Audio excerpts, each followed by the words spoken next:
1 in 5 suffer. Erase the stigma. Brain difference is not a crime. Mental health isn't just your problem. It's our problem. And now, Mental Health Monday with Marla and Dave. Welcome to Mental Health Mondays. Wow, Marla, look at you putting that big old S on Mental Health Mondays. Well, because listen, you only have to chastise me once in this lifetime. All right, right up front, we want to tell you that today's show is brought to you by the Kiloby Center for Recovery, the Mindful Revolution Addiction and Treatment, and the Natural Rest House Detox Residential Center. And our guest is none other than Scott Kiloby. Wow, we are so blessed, honored, grateful, and honored. Scott Kiloby is an internationally recognized and sought-after author, teacher, and speaker on the subject of mindfulness and non-dual wisdom as it applies to addiction, anxiety, trauma, and depression. He is also known for his work helping spiritual seekers recognize the enlightenment through present moment awareness. Scott is the founder of the Living Inquiries community and the founder and CEO of the Kiloby Center for Recovery. He does a lot. Located in the beautiful Palm Springs area of California, with many more accomplishments and accolades accredited to this amazing person. When we come back, we are both eternally grateful and totally excited about our conversation with Scott Kiloby. When we come right back, you guys, don't move. Buckle up. It's going to be a great one.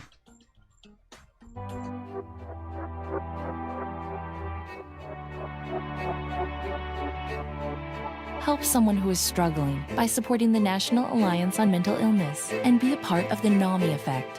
Hope starts with you. Hey guys, listen up. Learn something. All right. Like I said, we're going to have an amazing conversation today. And before we went on air, I was actually joking around, but kind of not joking, kind of cracking but facking, as they used to say, that I was fanboying on our guest today, Scott Kiloby. And when I have to go ahead. First of all, we all have known you, and we've been in front of an audience for a very long time.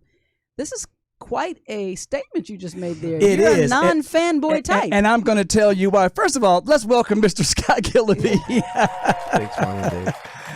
Wow. So when our other co-producer, Hannah, first told me about Scott, I went immediately and got the book that she referred to me, The Natural Rest for Addiction, started reading it. And then as I went to get that book, I was like, wait a minute, well, which book should I get first? Started searching. Because I realized that he is a very prolific author. And actually, it was the first time that a concept that we had been introduced to many years ago actually made more practical sense as I actually started reading the book. And so that concept of mindfulness is something that way back when Eckhart Tolle first came on the scene, he was very popular, and Marla read all of his books and was really trying to get me to get into it. And for some reason, it didn't hit me then. But now I was like, man, this is not only amazing, but as I started to digging into Scott's background, he's an amazing individual. So, Scott, let's start there. Welcome to the show. Thank you, Marla and Dave. It's great to be here. Awesome.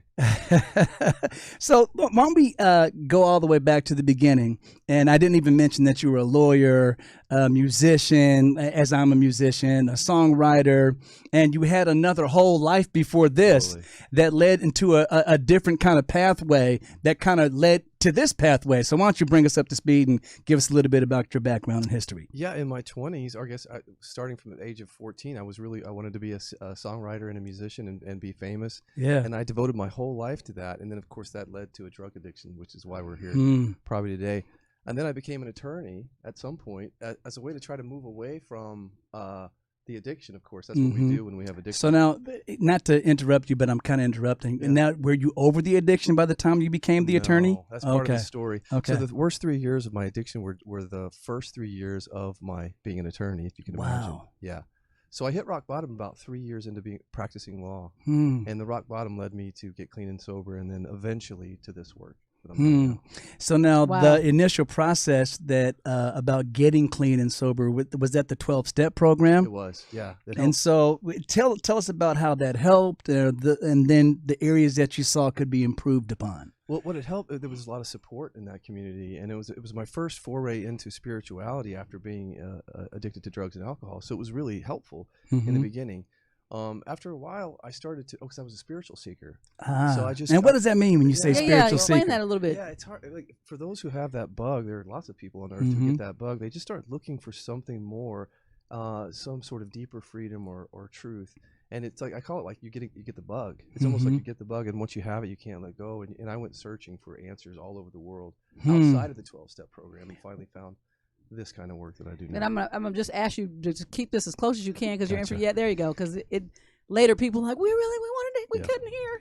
So when you say a spiritual seeker, because would you say I'm a spiritual seeker as well, No. Marla? No. So Marla says I'm not a spiritual No. seeker. Let me clear that up because I understand. But I understand completely what you're saying. Yes. Because to me, it's that deeper sense of I'm not looking for answers within any particular religion or a Yes. construct. I just Right. want an answer for my soul's satisfaction of healing and freedom. You're looking Right. to not be bound to the things that, to me, everything about an addiction to anything is an escape. Yeah. Even exercise. And that's why I asked Marla, would she consider me a spiritual seeker? Because I'm really just in it for the information. You're intellectual. I'm yes. an intellectual seeking Well, that can turn information. into being a spiritual seeker. So I've read the Buddha Vista, I've read different spiritual books, but it's not that that's something that I choose that I want to live my life that way, if that Right. makes any sense. But I do have the information. So continue. I'm sorry, I cut you off. Well, I was just saying that I went seeking for I like what Marla just said, is that it's not within any religion or paradigm or belief system. This whole awakening is really getting to the core of who we are. And that's when we start looking at ego and our mind-based sense of self. And so our mind-based sense of self looks for belief systems and paradigms for security and safety. But as you start to question the ego with inquiry or from awareness, when you start to question that, you find out that your thoughts really aren't who you are. This is a strange realization that happens. And you start to recognize that you're this awareness prior to thought, which is a profound awakening that you can have. And it's really not about a belief system. You really hit the nail on the head. Because I think a lot of people would think that this is just another belief system. Right. Or the spiritual search, which is what I would really say, honestly. Dave is someone who searches and seeks, but I think that the difference between what you're saying is you and that's an important nuance. Yes. So go ahead. For me, yours is to gain knowledge to almost challenge a particular paradigm at all times with different ideas and different processes and religions. That's the way I know you to be. So it doesn't. So in other words, your core belief is a rock that cannot be moved. So what Scott's right. saying, So in that sense, I'm not actually seeking. Right. I'm not trying to move. You found it. Right, It sounds exactly. something. Yours is more of a spiritual justification. Exactly. That's probably a better way of saying it. So, but let's dig more into the mindfulness concept, because, like I was saying, as I started reading the book, I started seeing more of a practical application to mindfulness versus some of the other things that I've read that seem so esoteric. Yeah. So one thing I like about the way that we use this work, we meaning the facilitators that do this work, and the way I'm sharing it, is it has practical application for people. It's not. It's like when you read some of the esoteric traditions, or it gets heady and very conceptual. And then, so what I liked about Eckhart Tolle, he was one of my teachers, is that he brought the practical in. He really wasn't speaking within esoteric knowledge. He was very practical. So I took a lead from him and began to really make it as more practical even than he did, as best I could. He's very good at it. But my whole point is it has to be experiential. You have to feel it in your bones and your tissues and your breath and your whole presence to really embody this. And for that to happen, it has to be practical. It can't just be conceptual and belief based. Otherwise, it's in the head. So. And I'll say you did a very good job of expressing its practicality versus the esoteric, because that was the first time, like I said, that I actually started feeling a practical application was possible. Good. So like I said, this conversation is going to move very quickly because, as you know, it's a 30-minute show and it's going to be jam-packed. We are excited. Scott Kiloby is our guest. Don't move. It's going to be a good one. When Dave and Marla get together, it's hot. The Kiloby Center for Recovery is the first primarily mindfulness-based addiction, depression, and anxiety treatment center in the U.S. The non-12-step approach is based on founder Scott Kiloby's book, Natural Rest for Addiction. The Kiloby Center is located in the beautiful community of Palm Springs, California, and provides 24-hour care for individuals seeking addiction treatment with step-down programs to help clients integrate back into their daily lives. A recipient of the Joint Commission's Gold Seal of Approval for Behavioral Health Care Accreditation, the Kiloby Center for Recovery is proud to display this symbol of quality that reflects the organization's commitment to provide a safe and effective care. Over 84% of clients reported complete relief from symptoms of trauma, and Wow. 95.7% of clients reported complete relief from anxiety. Over 87% of the Kiloby Center for Recovery's clients reported complete relief from depression, and 100% Wow. of clients who were presented with suicidal thoughts when they first came to the Kiloby Center of Recovery left with no suicidal thoughts at all. Needless to say, the Kiloby Center for Recovery's mindfulness-based methods are effective. So, as always, if you or someone you love suffers from addiction, depression, anxiety, or a dual diagnosis, please, we ask you, contact the Kiloby Center of Recovery today by calling 866-545-6295 or visit the website kilobycenter.com today. It's time for the Mental Health Minute with Marla and Dave. Partner's always saying, don't cough. All right, mental health problems and substance use disorders sometimes occur together. According to mentalhealth.gov, this is because certain illegal drugs can cause people with an addiction to experience one or more symptoms of a mental health problem. Or mental health problems can sometimes lead to alcohol or drug use, as some people with a mental health problem may misuse these substances as a form of self-medication. Another reason could be mental and substance use disorders share some underlying causes, including changes in brain composition, genetic vulnerabilities, and early exposure to stress or trauma. More than 1 in 4 adults living with serious mental health problems also have a substance use problem.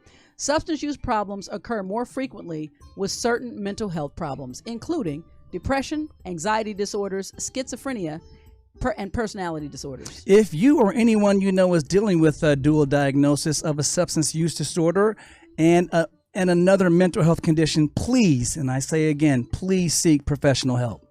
This Mental Health Minute was brought to you by NAMI San Fernando Valley and Loving Beyond Reason. David is a thinker. I never do anything without thinking about it first.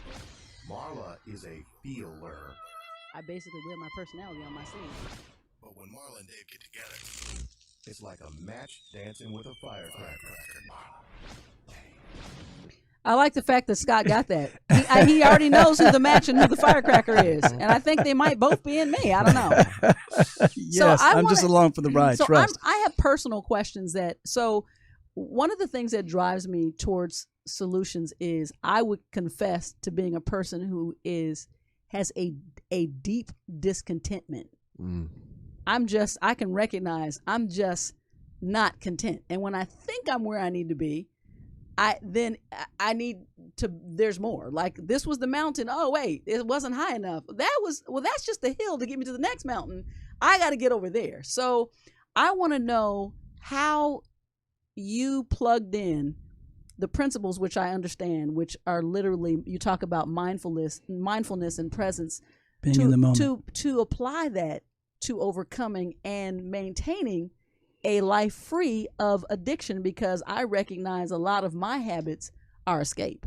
They are definitely numbing things that I make excuses for to just, it's the truth. I'm like, okay, just let me just unwind. It's a problem. Yes. Okay. So this is why we focus on the drivers under addiction. This is a new thing. We call it a new model of recovery, where we don't focus on the behavior, which is you're using to medicate the problem. We focus on the drivers, the pain that drives the addiction. So that's trauma, discontent, stress, shame, self-esteem issues, boredom, chronic pain. All those things can drive addiction. because they're all about discontent. That's one way of saying it. You can say stress or whatever, but it's really about human pain. And I was going to say, when you said that you live in discontent, I have worked with people all over the world, like thousands and thousands of sessions. I just want to tell you, you're not alone. You're not alone. But we have these private thoughts we don't often share with other people. You're sharing it here. I know it because I've worked with people. And I just want to let you know you're not alone. And I felt the same way. And mindfulness did help me. It was the only thing that actually got to the discontent, because the discontent is in the mind.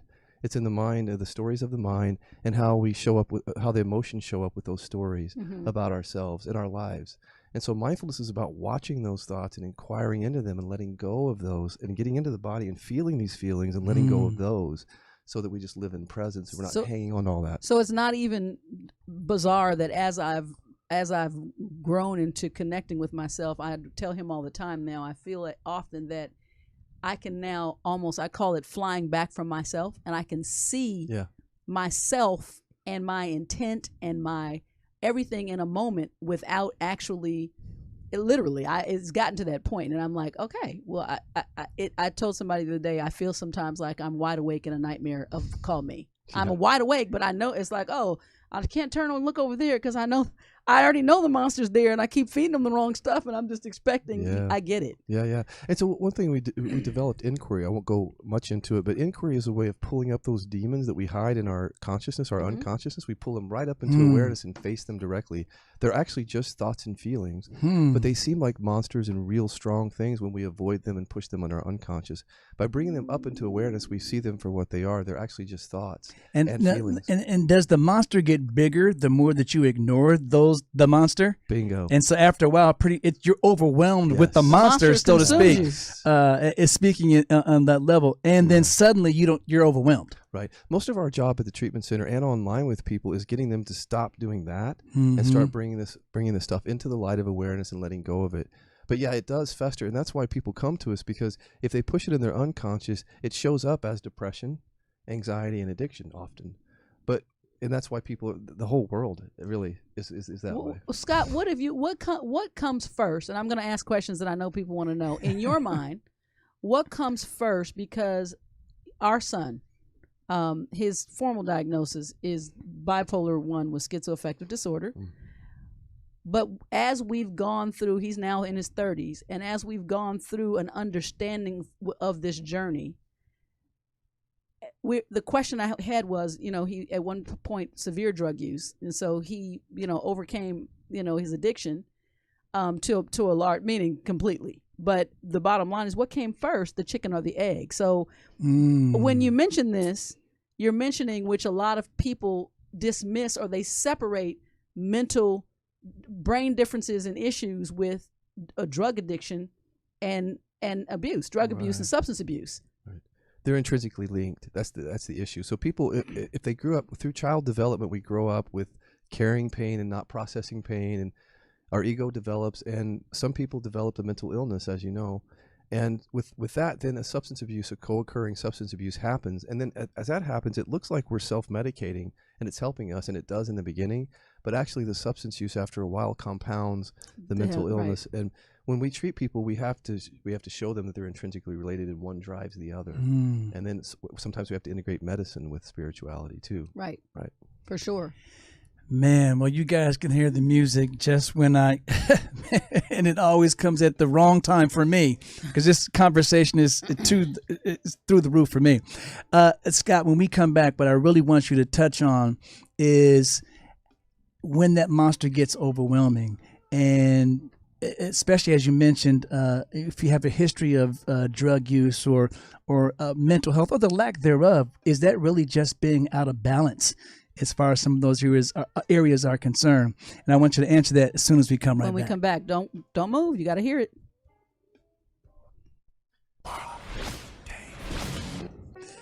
All right, so as you know from that super fun music, it's time for the poll question. The poll question last week was, what percentage of the adult population has Marla pop locks? So, that's a good skill. I've gotten good with chair dancing. I love it.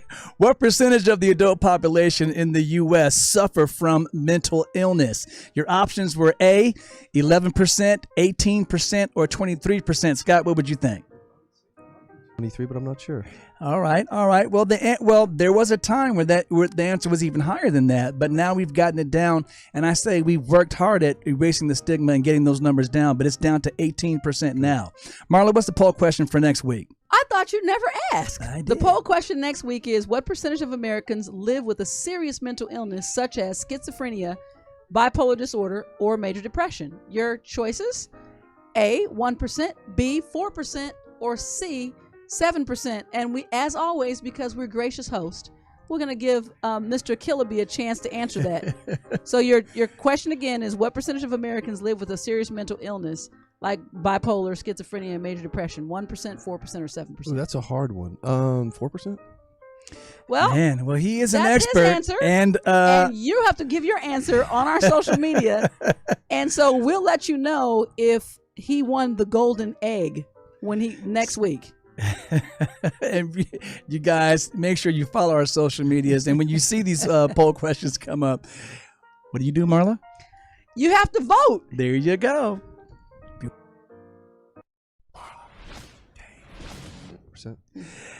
So, Scott, I was asking you, would another way to describe the lack of mental health, and notice I didn't say mental illness, but I said the lack of mental healthiness. Mental that wellness. sometimes or mental wellness, which sometimes can be all the way extreme to a mental illness. But is that really just imbalance of sort of what you were describing as being mindful and living in the moment?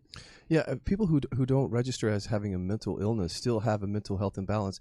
It could be the nervous system is depressed or over anxious, and this is often why people are using things, because if someone's nervous system is really activated, they'll use something to bring it to homeostatic balance, to bring it back down. If something is depressed, you'll see them use stimulant to bring it back up. So we're all living, especially the stressful world, in a way we're really not balanced. We don't have presence in our lives, for example, and so we're prone to like those ups and downs, and that's where the using starts. Even if you don't have a mental illness, a registered mental illness like bipolar or depression or anxiety. Right, There's something lots that of extreme. people out there that are just stressed. Sure. Yeah. Which we Especially have found, nowadays. Which we, by the way, when we got into NAMI Family to Family, one of the biggest takeaways, I call them takeaways, the biggest nugget I got was the true fracturing impetus for most issues is stress. Yes. And it's all the things we do to manage the stress and treat the stress improperly Compounding the problem. compound the issue. So, and when I thought about that, this is something I shared with parents. Look at the key things in life that every human, pivotal points where stress is naturally introduced. Junior high to high school. Then there's dating. And then there's, where are you going to school? What are you going to do with the rest of your life? There's the 18-year-old, which I say this is why I think schizophrenia is the disease of stolen lives, because 18 to 25 is the fracturing point. A lot of it, our son was in college. We can even go further back. There was a time when all of us ran around absolutely butt naked. And suddenly a time came and suddenly we didn't feel comfortable doing that. Right. Suddenly that's a restriction that we were programmed to understand that we weren't actually born with. So no wonder I'm stressed when I put my clothes on. So Scott, when we were talking about some of the numbers in that advertisement that we read for the Kiloby Center for Recovery, I mean, part of my initial, when I said fanboying, was I have never, ever seen numbers that high and for success rates in some of the things that you guys deal with. And so given that, as much as we've made strides as far as mental health is concerned, what is the difference, do you think, in your approach to the standard and mainstream approach to mental health? Well, one of the big differences is that we don't engage in talk therapy because a lot of this stuff is trauma-based. Even depression and anxiety stems from some sort of trauma from childhood. So we focus on trauma. And for trauma, you have to go into the body, the somatic awareness in the body, because this is where trauma is stored. It's actually stored down here in our nervous system. It's a physical thing. That's right. So talk therapy will engage you only on the level of the mind. Ah. So trauma is stored in the body. It's going to miss that. So with inquiry and mindfulness, we go into the body to deal and release these repressed emotions and things. And that's what I think makes the difference right there, is the body part of it. So Wow, is your program inpatient? Like, do people come and stay at the Kiloby Center? We have a detox center, which they come and stay 24 hours. It's 24-hour care. if they need detox or residential treatment. But the Kiloby Center is an outpatient program, so they Okay. just come during the day. Got it. Yeah. Because I'd be interested. Do you do seminars? I've done talks all over the world. I don't do them much anymore. We're doing most things online. So if you go to my Scott Kiloby public page, you'll see the advertisements for those particular events. Okay. That is amazing, man. So I want talk everybody to us. Write that down. Yes, and Tony, I guess we'll put that on the screen. Talk to us about how your approach might be better at handling the stigma of mental illness. Well, it's one of the first things that we deal with is that people come in with, for example, they've been diagnosed with bipolar, depression, or anxiety. That can be helpful to find a diagnosis for sure. It's like, well, now I know what's wrong with me. Mm-hmm. At the same time, it can be damaging because then people take that on. It's a label, right? Right, it's a label they take on. And so what we do is we destigmatize through present and moment awareness. We allow them to see that, yes, it's practical to say, I have bipolar, but the thought of bipolar coming up, it can be a very stressful thought. So we let go of that. Especially with the stigma. Yeah, well, the stigma, exactly. Yeah. Shame. We call it Mm. shame. I mean, we internalize it as shame. The stigma is the societal ramifications of that, Right. but internally, Still a shame. Personally, it's shame. Yeah. Wow. So, and with Very all powerful. that being said, again, the numbers for people who've come into your center and they were dealing with suicidal thoughts or tendencies, the number of 100% leaving Yeah. without those thoughts. Yeah, so we can work with suicidal ideation very easily through inquiry. This is one of our secret sauces. Again, it's just pulling up these thoughts that are scary. People have they're having scary thoughts, and their brain is producing an option for the first time that was never produced before. The option is to kill themselves.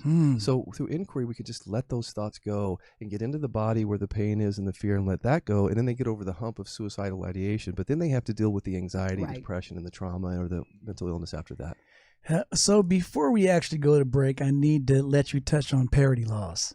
Yeah. So if you would. Yeah. Well, I was an attorney, so I'm very tuned into the parity laws. So we're making strides in the nation to bring mental illness up to par with medical. So the parity laws basically say that if you treat something in the medical field like diabetes, cancer, you should treat people in the behavioral health field with the same. You shouldn't discriminate. Insurance companies One should be more important than the other. No, and insurance companies shouldn't pay for medical but not behavioral health. That's what the parity laws say. But unfortunately, the parity laws are not being followed very much across the nation, and that's the movement. Now, do you think, jumping all the way back to your days as an attorney, do you think the main reason for that is because, as a financial perspective, some of these mental health issues, they really don't have a cure until the Kiloby Center for Recovery?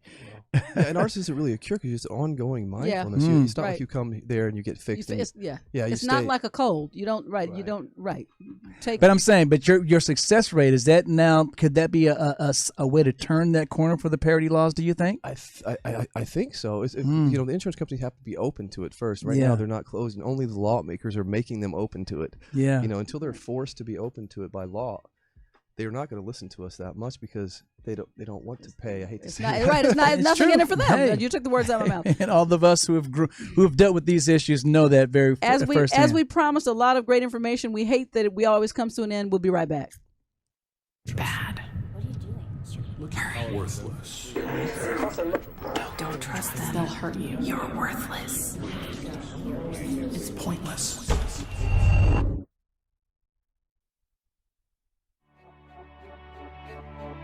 When the pain of schizophrenia meets hope, everything can change. Help someone who is struggling by supporting the National Alliance on Mental Illness and be a part of the NAMI effect. Hope starts with you. It's raw, real, and unfiltered. All right, Scott, so give us your final takeaway. What is your one message, if you had one thing to be able to say as a mental health advocate, as a mindfulness advocate? Well, there's a way out of suffering. That's the thing I didn't know, because you said discontent, Marla. I didn't know that there was a way out of that. But I tried so many different ways, and I just want to tell people there is a way out of that. Right. And one way out of it is mindfulness. Maybe other ways, but I found the way out of that. I don't suffer anymore like in the way that I used to. I don't have that discontent or that boredom or that suffering, and so there's a way out. That's my message. Would you think it would be a suitable answer that I've decided my way out is to move to Australia? Is that, I tried that. Do you sign off on that? I can't. I'm sorry. God, I knew it. Our guest has been Scott Kiloby, the CEO of the Kiloby Center and Recovery. I will say this. I've never seen effectiveness numbers that you've been able to achieve. And we hope that we'll have you back on the show because we have a special offer for sure. Literally just scratching the surface. Yeah, it's a must. We always say that time is too short, but in this case, I might have to kidnap Scott because I know it's not even effective because I just told the whole world. Now you're going to try to come save him. But on a serious note, thank you so much. Follow Scott Kiloby. We have Instagram. There's a website. Yes. So right. KilobyCenter.com. So wherever, and get the information and look. Get the books. We have them. Get the books. I'm telling you, it's worth reading. Absolutely. So, Scott, thank you so much. Man. Thank you. You're an amazing person. Yes.